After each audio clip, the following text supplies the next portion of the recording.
निम्नलिखित में से किसका वर्गमूल एक परमेय संख्या है? तो जब बच्चा इस सवाल को करता है तो पहले तो वो ये ऑप्शन काट देता है प्लस भाई, इसलिए काट देता है क्योंकि लास्ट में 2 कभी नहीं आता, किसी भी परफेक्ट स्क्वायर नंबर के लास्ट में 2 कभी नहीं आता, वो काट देता है इसको। फिर एक बात उसने और सीखी थी दशमलव वाली क्लास में कि कभी भी जब परफेक्ट स्क्वायर नंबर होगा, जैसे आपने 2.4 का स्क्वायर किया, समझना, तो आप कहेंगे जी 5.76 आएगा।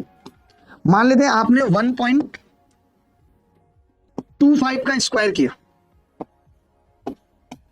तो आपको पता है 55 25 और 13 को 12 से करेंगे 156, यही, और यहां आएगा दशमलव।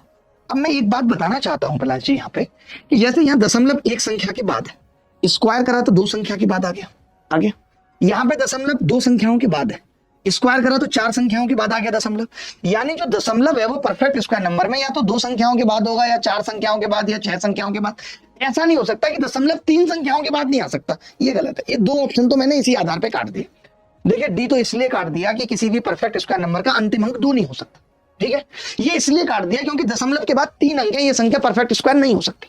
बोलो भाई, अब रह गए 2 ऑप्शन, ये तंग कर रहे हैं। तो फिर मैं गया लास्ट 2 डिजिट पे, तो लास्ट 2 डिजिट होती है 1 से लेकर के 24 तक। तो एक बच्चा बोला जी ये भी 1 से 24 तक की है, इसकी लास्ट 2 डिजिट 2 का स्क्वायर है, इसकी लास्ट 2 डिजिट 96 आती है, किसी में 14 के स्क्वायर में आती है। अब वो फंस गया, अब वो फेल हो गया।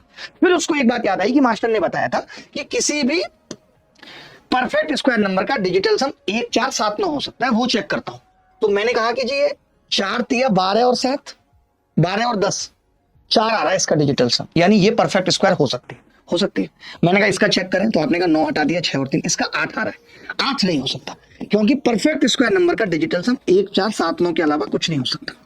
तो ए इज द करेक्ट आंसर। ये चीज आपको सीखनी है, आज की क्लास से ये चीज आपको सीखनी थी। बोलो भाई।